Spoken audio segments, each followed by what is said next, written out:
Roberto, vamos Roberto, la va a poner Roberto, la pone Roberto y está Zinedine, Zinedine en gatilla, chuta,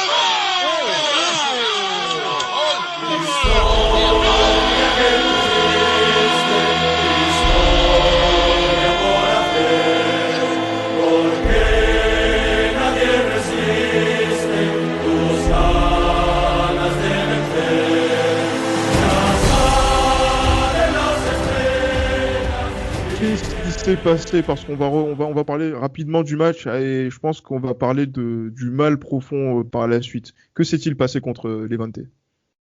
Une nouvelle contre-performance du Real Madrid qui s'est concrétisée notamment par des erreurs individuelles avec notamment l'expulsion d'Eder Militao dès la 8e minute de jeu qui a entraîné par la suite la chute de l'équipe. Il faut pas grand-chose cette saison pour faire pour que l'équipe soit mise à mal, mais là c'est le carton rouge, c'était la goutte d'eau qui a fait déborder le vase.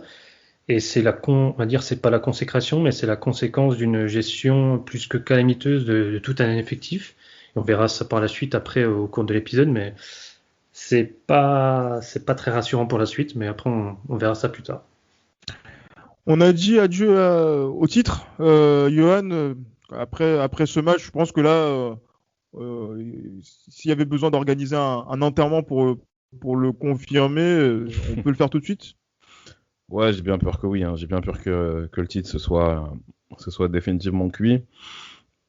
Bon, après, voilà, on ne sait jamais ce qui peut se passer dans le football. Il n'y a rien qui est figé, surtout à cette partie de la saison. Mais on peut croire quand même que le titre, c'est fini. On peut croire que le titre, c'est fini. Malheureusement, ce match contre Levante, ça a résulté pas mal de choses que non seulement moi, mais vous aussi et Elton aussi avait pu voir précédemment. Et non seulement Elton, toutes les personnes justement à qui on a partagé des émissions ont pu partager avec nous en termes de remarques pour le coup très négatives par rapport à cette équipe. Et je pense que ce match contre Levante, ça a été la somme de toutes ces remarques-là. Et voilà, on le paye et malheureusement, on ne mérite pas mieux. Jérémy parlait d'une goutte d'eau qui a fait déborder le vase. Une goutte d'eau même pas au bout de 10 minutes de jeu qui fait déborder le vase Real Madrid. Ça montre vraiment que on a l'équilibre d'un château de cartes. Et franchement, quand on regarde en plus ces premières minutes contre Levante, je sais pas vous, mais comment la défense du Real se faisait prendre dans le dos avec l'absence de Ramos, et donc c'était la charnière Varane Militao, j'ai l'impression que c'était des signes avant-coureurs et que même si on avait été à 11 contre 11, on aurait pu prendre ce but-là à ce moment-là, et en plus, on aurait pu même perdre la rencontre dans cette configuration. Je ne sais pas ce que vous en pensez, mais moi, ça m'a vraiment dépité, même dès le début de la rencontre, les errements défensifs de nos défenseurs centraux. Et clairement, surtout Roger Marti, il s'est régalé. Il s'est régalé. Franchement, Varane et puis comment il s'appelle l'autre Brésilien là, Militao. Les deux, franchement, ils étaient aux fraises en fait. On a l'impression que les mecs, ils viennent de débuter leur carrière de football professionnel en fait. On dirait que c'était des jeunes joueurs lancés dans le grand bain, qu'on a lancé dans le grand bain lors de ces matchs face à Levante. Et que ce soit Roger Marti, que ce soit, je sais plus comment il s'appelle, je crois que c'est Morales, il me semble. Oui, Morales, le capitaine. Morales, ouais, qui est d'ailleurs un très bon footballeur, Morales. Et Roger Marti et Morales, ils sont régalés en fait. Ils sont régalés au niveau des appels de balles et tout. Les mecs, ils étaient à l'ouest. On dirait même pas des internationaux. Je sais pas ce que t'en penses, Jérémy, par rapport à ça. Ouais, je suis assez d'accord avec toi. En fait, dès le début du match, tu vois l'équipe qui est assez fébrile, qui tient sur un fil. Et en fait, on sait cette saison notamment que si Real Madrid ne marque pas ce premier but et il va se mettre à douter, il est tout de suite en encaissé par la suite. Mais oui, dès le début du match, on voit un peu une certaine fébrilité et ça s'est concrétisé notamment par cette expulsion d'Eder Militao. C'est-à-dire que, je sais pas si vous vous rappelez de l'action, ça part sur une contre-attaque de Levante et en fait, c'est Sergio León qui se retrouve seul face à 3 défenseurs, donc Odriozola, Militao et Varane, qui parviennent pas à le rattraper. Et Militao fait une dans le dos. Hein. Oui, exactement, une balle dans le dos. Ils se font prendre les 3 de vitesse, alors que Varane est quand même rapide, il aurait pu, mais Sergio León était encore plus rapide que lui.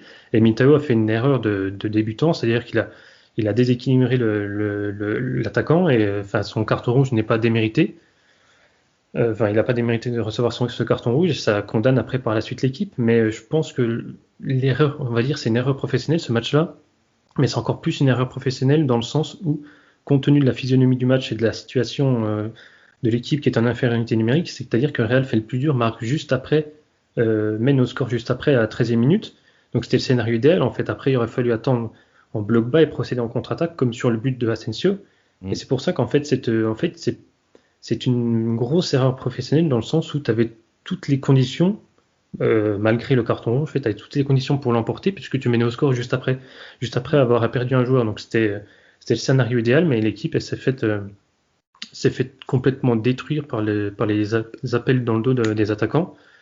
Et après, ce qui est arrivé, c'est-à-dire que l'équipe s'est mise encore plus à douter, n'a pas réussi juste avant de se faire égaliser, de marquer ce deuxième but, comme on l'a répété maintes et maintes fois cette saison, notamment lors des précédents podcasts. Et en fait, après, le Real n'a pas su faire le dos rond pour pouvoir encaisser cette montée en puissance de Levante, qui reprenait de plus en plus confiance au fur et à mesure du match. Et après, est arrivée cette défaite qui, je pense, qui va laisser de grosses traces au sein de l'effectif.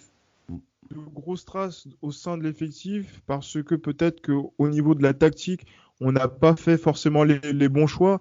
Johan, comme souvent, mais parce que on a un cas d'école qui est assez clair dans cette rencontre. Voilà, il y a une expulsion en défense centrale et on se dit qu'il y a un joueur qui va sortir pour pouvoir faire entrer le jeune Schust en défense centrale. Et pourtant, Bettoni dit qu'il voulait faire rentrer le défenseur, mais il reçoit un coup de téléphone de la part du coach, qui n'est toujours pas pour l'instant présent pour le moment, qui lui dit que non, on va mettre Casemiro en défense centrale. Est-ce que c'est à partir de là que, allez, peut-être que on a commencé à voir encore un nouvel errement tactique de la part de Zidane, Johan? Concrètement, c'est ça. Comme j'ai dit, c'est cette volonté de ne pas vouloir faire confiance à tous les joueurs, tout simplement. Là, on en a eu la preuve concrète. On peut dire que c'est vrai que Casemiro peut avoir les dispositions afin d'évoluer à un poste de défenseur central. Ça, on peut pas le dire, on peut pas dire le contraire. Mais moi, je peux dire le contraire, mais bon. Après, moi, je pense, il me semble qu'à Sao Paulo, avant qu'il arrive au Real, de temps en temps, il jouait défenseur central. Il me semble. Mais comme j'ai dit, à ce moment-là, à quoi sert Victor Chus à ce moment-là, sachant que c'est un joueur qui est parmi les plus prometteurs. C'est de ce que j'ai pu comprendre, qui est le plus prometteur justement de sa génération au niveau de la Castilla. Pourquoi ne pas le faire jouer? Justement, c'est à ce moment-là où tu peux également faire révéler un joueur aussi. C'est ça aussi, parce que demain, on sait que Ramos part. Mais si Victor Chus, justement, je ne dis pas qu'il aura le même apport que Ramos, mais si Victor Chus, justement, arrive à s'imposer, on n'aura même plus de question de quoi que ce soit, qui va pouvoir remplacer Ramos ou quoi que ce soit, sachant qu'il y a là-bas qui va peut-être venir, bon, c'est pas encore officiel, mais au moins on a une solution supplémentaire en tant que défenseur central. Et ça, c'est quelque chose qui est important pour nous, d'autant plus que, comme on l'a expliqué lors du dernier épisode, on a une vision à moyen terme, voire long terme, qui est très trouble. On ne sait pas on sait pas vers quel horizon veut se diriger le Real. Et justement, lancer Victor Chus à ce niveau-là, je pense que ça aurait pu être quelque chose d'intéressant. Casemiro reste à son poste, ou je sais pas, où il fait un changement. En général, il y en a, quand tu perds un joueur assez rapidement, c'est un des joueurs offensifs qui paye les conséquences, qui ont subi les conséquences. Mais bon, Zidane en a décidé autrement. Regardez au résultat final, regardez ce qui se passe et on perd 2-1.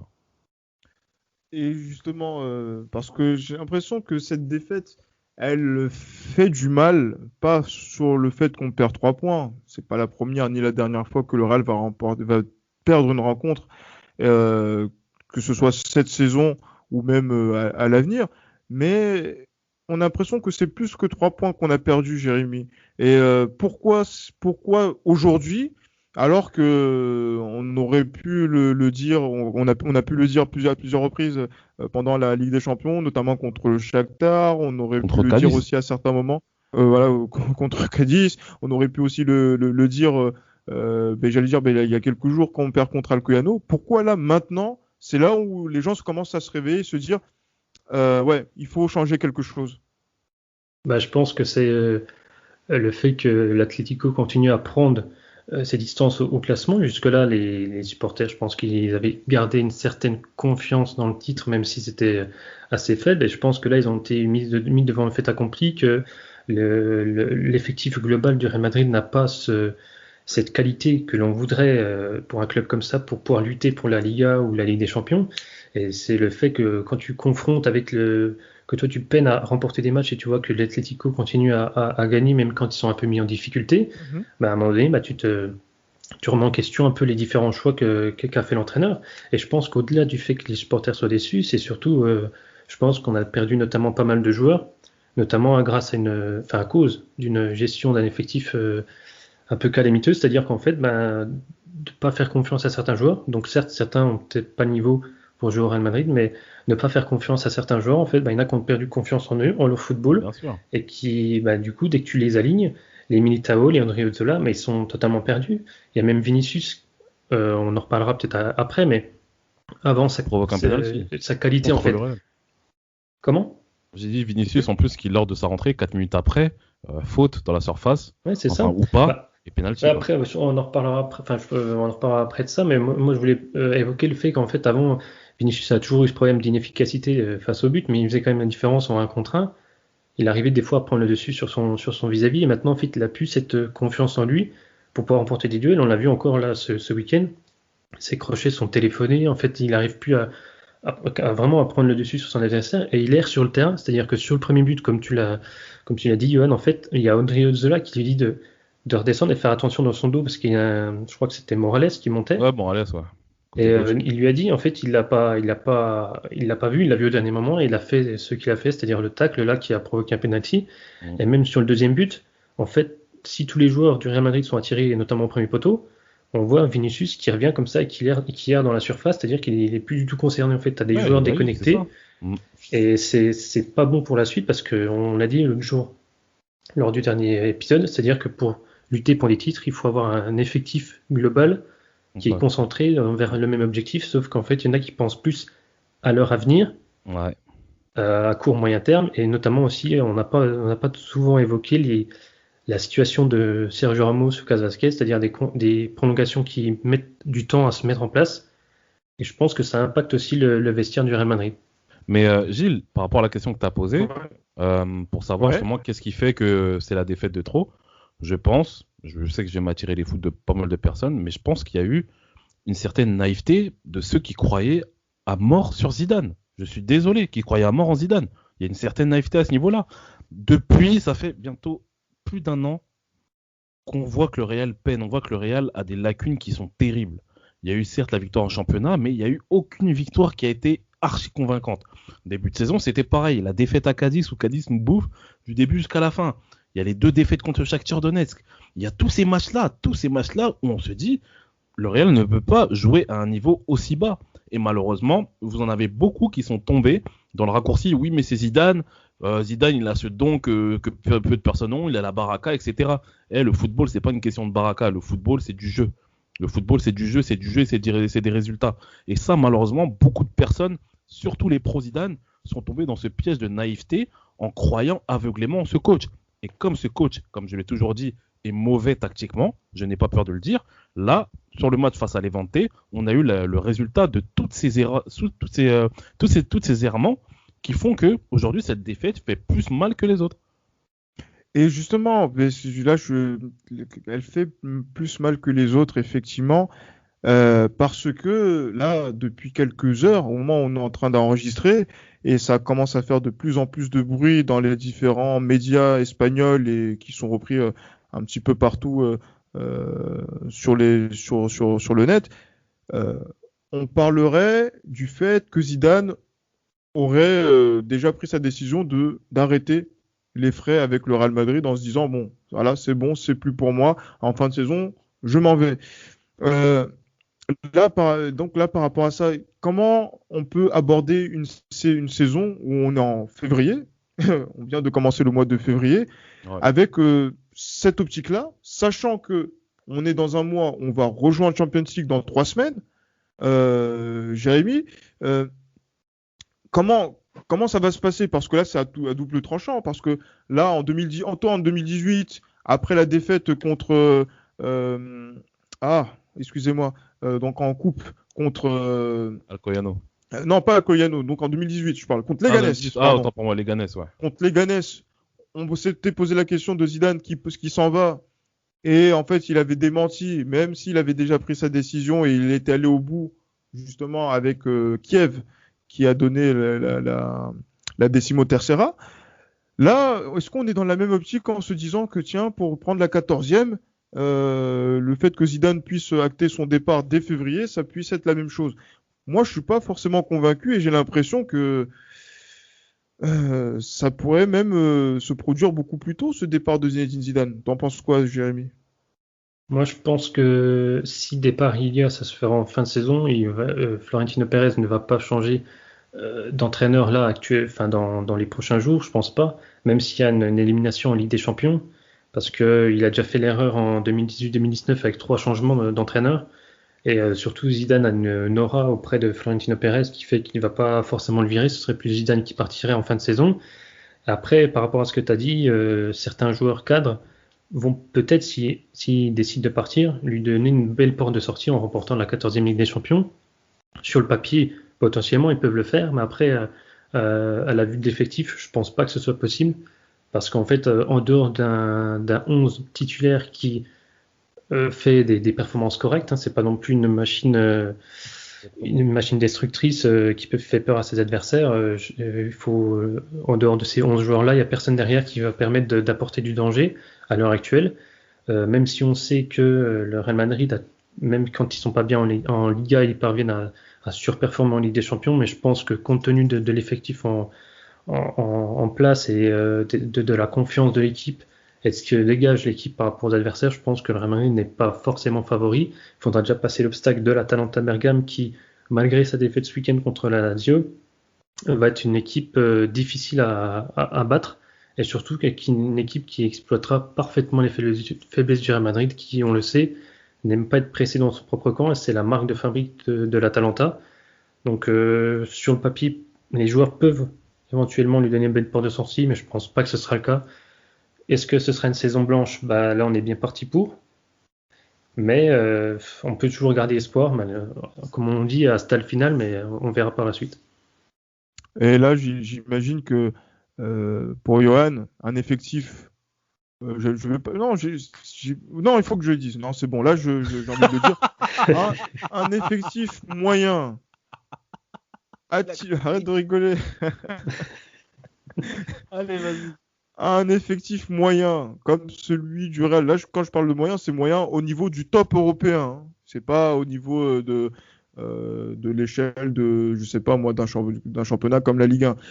Un effectif moyen comme celui du Real Madrid a-t-il les moyens de pouvoir faire un parcours en Ligue des Champions au point de sauver sa saison, Johan? Moi, je suis persuadé que non. Et honnêtement, je suis désolé. Si on veut espérer la 14e Ligue des Champions, je suis désolé, ça devra se faire sans Zinedine Zidane. Et si Zinedine Zidane sera là, il y a des chances même qu'on ne voit pas le printemps avec le Real Madrid en Ligue des Champions.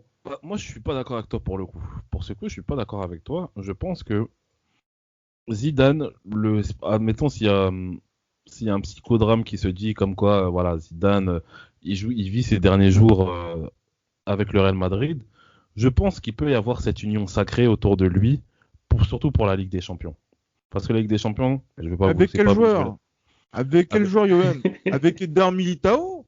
Eder Militao qui, je suis désolé, qui n'a pas le niveau.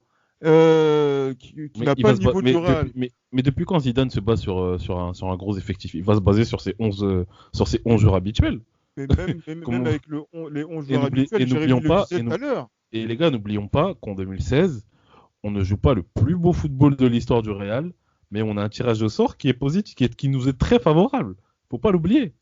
Ça n'enlève pas le fait qu'on ait gagné avec des champions, hein, mais on a un tirage au sort qui est très favorable. Là, on est tombé sur l'Atalanta. On aurait pu tomber sur pire. On aurait pu tomber sur une plus grosse équipe. À mon humble avis, hein, je pense. Hein. Donc, on sait pas ce qui peut se passer. Et ce qu'il faut pas oublier, moi, il y a l'épisode qui me revient souvent, c'est celui de 2000. En 2000, je suis pas sûr qu'on ait l'une des meilleures équipes d'Europe en 2000. On a des très bons joueurs de football, des joueurs qui ont déjà de la bouteille. On a une colonne vertébrale avec Raoul, Hierro et Redondo, mais on n'a pas la meilleure équipe d'Europe. Et ça nous a pas empêché justement de réaliser des exploits face à des gros clubs, notamment aux champions en titre. Et bon, bref, je veux pas vous refaire le film, mais ce qu'il faut pas oublier, c'est que le Real, c'est que les joueurs savent être concernés lorsqu'il y a un gros match. Non, je suis pas d'accord. Vous savez très Ah, bien mais... que Ramos, à qui on dit, à qui on montre la porte, s'il veut faire le fou. Mais tu penses que quelqu'un qui a un ego comme Ramos ne serait pas fier de quitter le Real Non, avec non, une victoire en Ligue des Champions? Tu ne penses pas? C'est fini. Je sais pas ce qu'en pense Jérémy, mais je pense qu'un joueur comme Ramos sait que c'est terminé. Comme un joueur comme les soldats que sont Vasquez savent que c'est cuit. Après, je sais pas comment est l'état d'esprit des autres joueurs qui sont présents, mais il y a beaucoup trop de joueurs qui ne sont plus concernés pour pouvoir permettre des performances en Ligue des Champions, parce que là, donc, il va y rester combien de matchs? Les 2 matchs éventuels, donc là, de huitième de finale, plus 2 matchs de quart de finale, plus 2 matchs de demi-finale, finale, 7 matchs sur lesquels on va demander à ces joueurs-là d'être à un niveau qu'ils n'ont pas atteint depuis maintenant 2 ou 3 années. Franchement, moi, je suis vraiment surpris. Ou voilà, peut-être si vous connaissez la cour des miracles, vous pouvez commencer à y croire. Gilles, comme je te l'ai dit, 2000, c'est un miracle. Hein. 2000, c'est un miracle. 2016, c'est un miracle. Il y a du panache. 2016, je suis d'accord. Gilles, 2000, c'est un miracle. 2000, c'est pas un miracle. En même temps, on est aux fraises en championnat. Aux fraises. On recrute un attaquant, je ne sais combien de millions d'euros qui ne met que 2 ou 3 buts. On va dire à titre de comparatif, on recrute Eden Hazard déjà en 2000. Très bien. En 2016, on a la chance du tirage au sort. Moi, je vous dis, le Real Madrid, c'est un club de miracles aussi. Hein. Faut pas l'oublier, les gars. Attention, là, je suis pas d'accord. Parce qu'en 2000, on n'a pas joué contre 98, on est nul aussi. Non, mais encore une fois, on a joué contre des équipes qui étaient des grosses équipes européennes. Grosses équipes, mais on a réussi à élever notre niveau face à ces grosses équipes. Ce qui n'a pas aussi. Hein. Cette année, on va dire cette année, on a joué contre qui cette année comme grosse équipe? Le Barça, j'arrive même pas à les soutenir comme une grosse équipe, mais bon, on va dire la plus grosse confrontation, on va dire l'affiche qu'on a eue cette année, c'était le Barça, on les a réglés chez eux. Et l'Atlético aussi. Et l'Atlético, oui, voilà, autant pour moi. L'Atlético, on les a réglés aussi. Donc moi, je vous dis, les gars, en Ligue des Champions, moi, j'ai même envie qu'on tombe face à un PSG. Et je vous promets, les gars, que si on tombe face à un club comme le PSG, je vous promets qu'il y a possibilité qu'on puisse les sortir. Je vous assure. Ah, donc ça veut dire que toi, tu vas t'allier, toi, Johan Zoualgidas, avec Zinedine Zidane, ton grand ami Zinedine Zidane, pour pouvoir faire sortir le PSG et aller en demi-finale de Ligue des Champions. Moi, je vais dire la vérité, je te le dis ouvertement et que tout le monde m'écoute bien. Moi, ce que j'aimerais, c'est que on gagne un titre cette année et que Zidane se barre à la fin de la saison. Point barre. Mais ça, moi, c'est ce que je veux. Si on gagne la Ligue des Champions et que Zidane part, je serai le premier heureux. Parce qu'on a gagné la Ligue des Champions, on a encore marché justement sur l'Europe. On va dire ça comme ça. Et puis Zidane s'en va. Moi, c'est tout ce que je veux. Parce que pour moi, le plus gros problème, c'est Zidane. Mais si on est obligé de gagner la Ligue des Champions avec Zidane, je ne dirais pas non. Je dirais jamais non par rapport à ça. Parce que pour moi, c'est le club qui passe avant tout. Pour moi, c'est les succès du club qui passent avant tout. Gilles, Lyon, il va beaucoup plus loin, lui. C'est-à-dire que s'il voit élimination du Paris Saint-Germain par le Real Madrid, ça envoie un message à Mbappé qui va se dire, pour performer en Ligue des Champions, il faut venir au Real Madrid. Bien sûr. Il voit plus loin, c'est tout. Oui, c'est vrai qu'il voit, c'est bien vu. C'est ce qu'il faut, les gars. La vérité, c'est ce qu'il faut. Mais parce que c'est vrai que là, par rapport à ça, on doute, et même je pense qu'il y a beaucoup de personnes qui doutent, y compris le Français par rapport à son recrutement par rapport au Real Madrid, parce que on sait ce que ça peut renvoyer comme message pour ce type de transfert. Donc, c'est-à-dire que peut-être qu'Mbappé ne rejoindra pas Madrid comme le souhaite Johan depuis maintenant plusieurs mois. D'autres joueurs également. Mais maintenant, le fait que maintenant on arrive à envisager le fait que Zidane ne puisse pas continuer au-delà de cette saison, qu'est-ce que ça vous...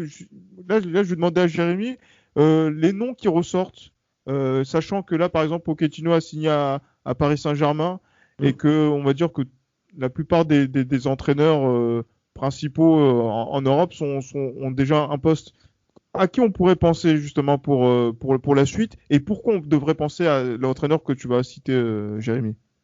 Bah, déjà, si on se base sur les desiderata, par exemple, de Florentino Pérez, en cas de départ de Zidane, ce serait Raoul en premier lieu, ferait le même parcours que Zidane, c'est-à-dire entraîner le Castilla et après intégrer l'équipe première, avec potentiellement la volonté de faire le même parcours que Zidane lors de sa première étape.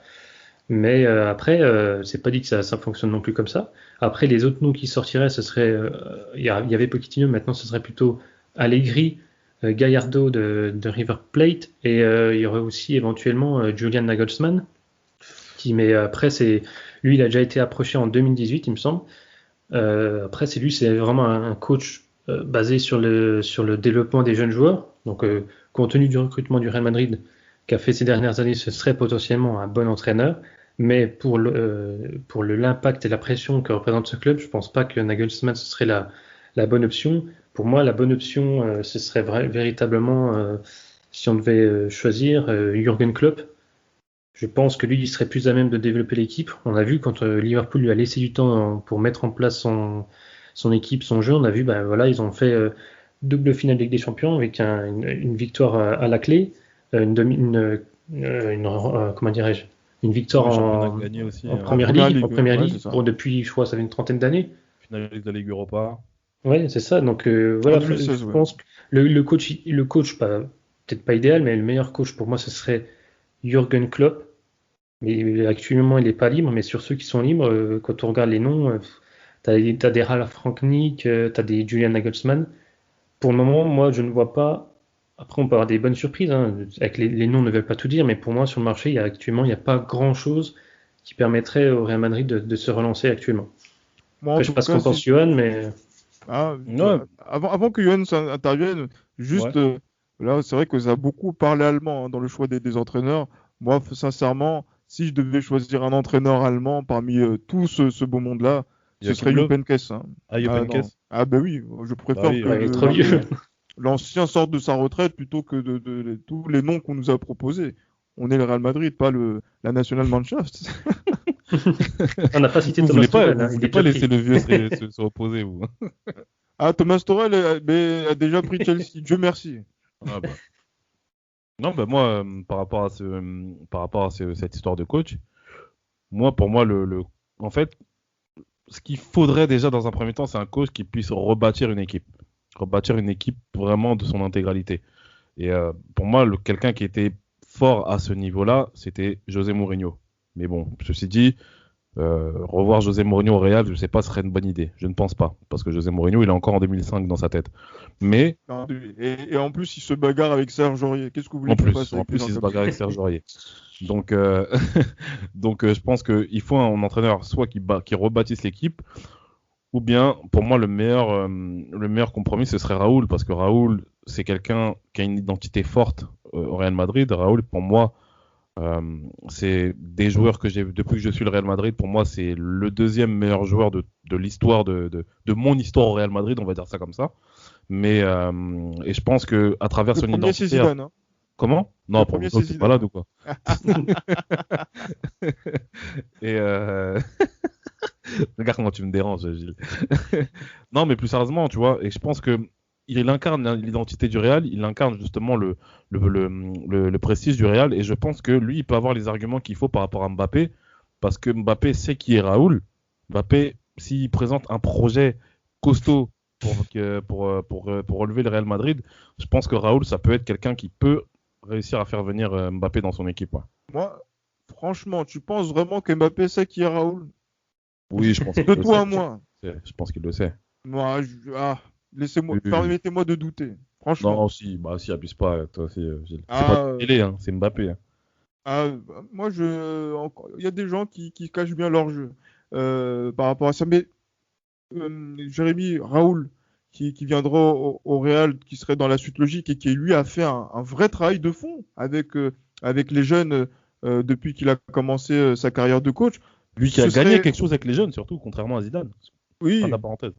Oui, bien sûr. Donc, du coup, toi, tu le verrais de quel œil, justement, parce que là, c'est vraiment l'avis, le ressenti, puisque c'est vrai que ça va être ce qui va, on va dire, un petit peu faire chavirer les foules, les rumeurs sur le prochain coach. Là, pour Raoul, toi, tu vois ça de quel œil est-ce que c'est un œil différent de celui de Johan?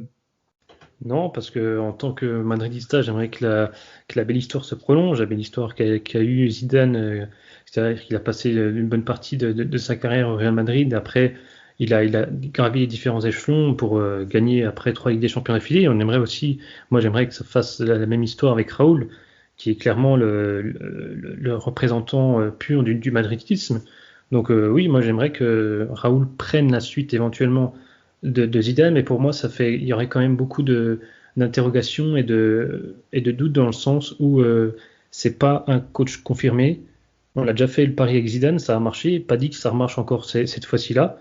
Donc c'est pour ça, moi, je voulais plus m'orienter sur un coach qui est déjà confirmé, qui a déjà mis en place une vraie identité de jeu, Mhm. parce qu'après, ce serait mon avis, mon Raoul, ça serait bien, mais je pense que je partirais plus sur un joueur quand même un entraîneur, pardon, qui a plus d'expérience dans le niveau, parce que j'ai peur que ça fasse un flop, Raoul au Real Madrid. Donc c'est pour ça.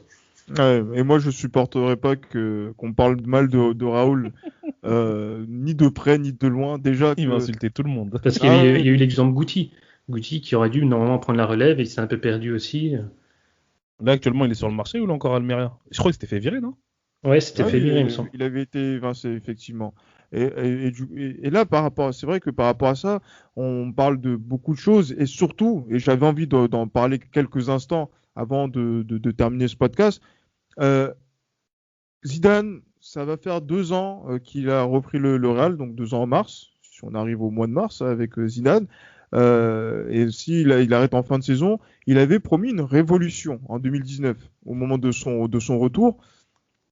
En termes de révolution, le fait de lire, par exemple, dans Marca, que cette équipe est en fin de cycle, est-ce que c'est un échec retentissant des intentions de Zinedine Zidane depuis son retour, en dépit des trophées qu'il a remportés sur ce deuxième passage?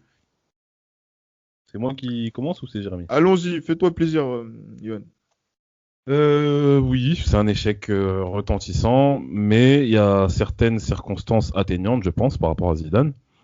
C'est dans un premier temps, je pense qu'en signant, en revenant en mars 2019, je pense qu'il y a eu certaines garanties. On lui a donné certaines garanties en termes de recrutement notamment. Notamment, il me semble, Paul Pogba. Je dirais pas que c'est à cause de. Je dirais pas que c'est si Paul Pogba n'est pas venu, c'est pour ça que le Real n'est pas bon. Non. Mais il y a certaines garanties qu'on lui a données et qu'on n'a pas assumées par la suite. Premièrement, donc je pense que lui, quand il parlait de révolution notamment avec des joueurs, des nouveaux piliers comme Pogba, comme ça aurait pu être avec Eden Hazard. Mais ce qu'il ne faut pas lui imputer, c'est la qualité du jeu qui a été très très très mauvaise depuis qu'il est revenu. Et moi, comme j'ai dit, j'aborderai toujours moi ce qui m'a fait le plus mal dans cette période-là, c'est cette victoire lors du Classico que l'on gagne à Bernabéu au cours de la saison dernière. Et cette défaite qui suit juste après face au Betis Séville qui nous fait perdre la première place. Parce qu'après cette victoire, on a pris la première place au Barça. Et le Betis Séville nous bat le match suivant. Et on repère cette première place. Et pour moi, je me suis dit, non, c'est pas possible. Ça peut pas se passer comme ça. Ça peut pas se passer comme ça. Donc, je pense que c'est un échec. Pour moi, c'est un échec qui est cuisant. Attendons de voir. Peut-être que, voilà. Mais j'ai envie de même te dire, même si on gagne la Ligue des Champions, pour moi, le mot révolution, en tout cas, il n'a pas porté ses fruits. Ça, c'est clair et net. Oui, est-ce que c'est une révolution ratée, Jérémy, parce qu'elle a coûté cher et en plus elle n'a pas eu les effets escomptés, puisque aucun des joueurs qui n'a que, oui, et là je le dis oui, clairement, aucun des joueurs que Zidane a recruté dans Zidane 2 n'a eu une plus-value substantielle dans l'effectif du Real Madrid. Donc, est-ce que la révolution qu'il avait promise voilà quoi, ça fait pchit. Clairement, après, il y a le Kamendi qui est quand même une des seules recrues qui a réussi on va dire, à performer, entre guillemets. parce qu'après, il n'y a pas eu trop grande concurrence avec Marcelo. Mais oui, dans la globalité, c'est une révolution un peu ratée, c'est-à-dire que la plupart des joueurs qui ont été recrutés, c'est grâce à l'aval de Zidane, c'est-à-dire des joueurs qui voulaient, notamment Luka Jovic. Et en fait, on se rend compte que ces investissements ont été mal faits. Donc, c'est-à-dire que la faute incombe également à la cellule de recrutement, à Zidane, voilà, avec une mauvaise gestion, c'est-à-dire de. Perez aussi. Hein. Oui, c'est-à-dire Perez, c'est tout un ensemble. En fait, c'est pas tout blanc tout noir. En fait, il y a la direction, Perez, il y a la cellule de recrutement. Il y a le fait, notamment, Florentino Pérez a toujours voulu trouver le nouveau Neymar, c'est-à-dire qu'il a recruté tous les Brésiliens, donc Rodrigo, Vinicius, René Jesus. Oui, voilà, tout à fait. Parce qu'il lui était passé sous le nez, du coup, il n'a pas réussi à trouver. On force de constater que ça n'a pas forcément marché. Mais après, il y a aussi le fait que Zidane a eu en grande partie les joueurs qu'il voulait, mais il n'a pas réussi à les inscrire dans la rotation de l'effectif, de sorte que ces joueurs recrutés-là assurent l'avenir du Real Madrid. Luka Jovic aurait dû être la relève de Benzema, ça n'a pas fonctionné. Odegaard aurait dû être la relève de Modric, ça n'a pas fonctionné. Donc Marcos Llorente aussi, oui, qui aurait dû être la relève normalement de Casemiro. Donc on voit qu'en fait ça n'a pas fonctionné. En fait, ces joueurs ont tous performé ou ont réussi à se développer en dehors du Real Madrid parce qu'il y a une mauvaise gestion de la part de Zidane et aussi peut-être des joueurs on connaît un peu la nouvelle génération qui veut tout de suite s'imposer et dès qu'il y a un peu de difficulté, ils préfèrent aller voir ailleurs. On pense notamment à Achraf Hakimi qui certes voulait un rôle de titulaire mais n'a pas voulu se confronter à Carvajal. Donc après voilà, c'est une nouvelle génération avec un comportement différent, mais dans la globalité, la révolution n'a pas fonctionné et on se retrouve en fait avec un effectif pratiquement, pas la totalité des effectifs, mais un effectif en grande partie qu'on doit changer.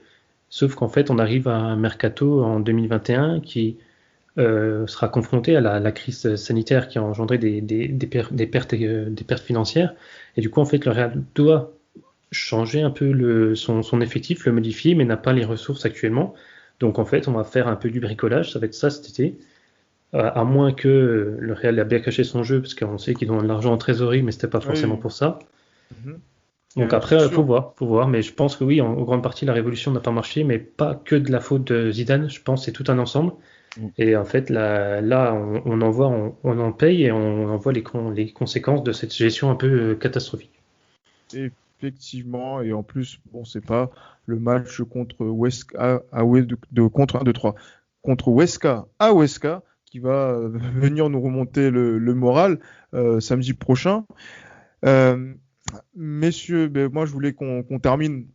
Encore une fois, c'est vrai que ce ne sera pas un super épisode au niveau positivité, mais sur ce match Barcelone-Real Madrid, Jérémy, parce que je sais que Johan, lui, a un petit peu décroché, mais tu vas voir, c'est toi qui vas revenir au football féminin quand elles vont commencer à gagner.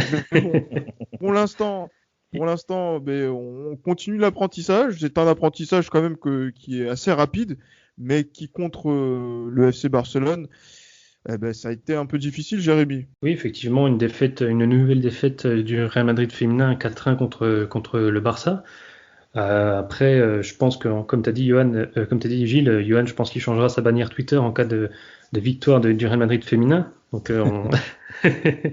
je pense que ce sera ça. Mais oui, dans la globalité, en fait, le Real Madrid s'est confronté à ce qui se fait de mieux actuellement en Liga, c'est-à-dire le Barça qui a des années d'expérience dans le football féminin. Et le Real Madrid, du coup, a vu l'écart qu'ils devaient encore combler. Ils ont perdu, je crois, 4-0 à l'aller. 4-1 là, il y a eu du mieux un peu dans le jeu, mais il y a encore trop de différence entre les deux équipes pour espérer que le Real Madrid se batte pour le titre. Mais après, c'était pas le réel objectif cette saison, c'était vraiment se qualifier pour la Ligue des Champions. Et pour le moment, le Real Madrid est bien positionné, actuellement 3e à 5 points du Barça qui a encore 5 journées à disputer en retard. Donc, mais globalement, par rapport aux autres adversaires, ils sont plutôt bien placés.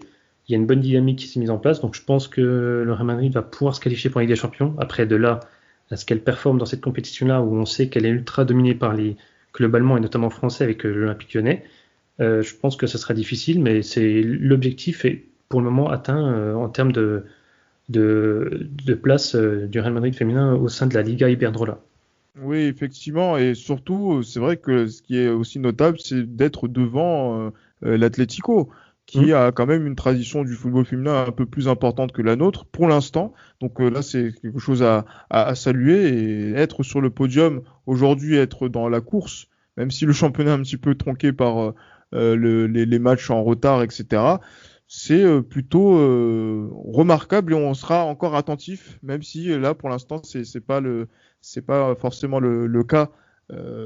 Pour cette première saison, puisque c'est notre première saison quand même au sein de l'élite officiellement.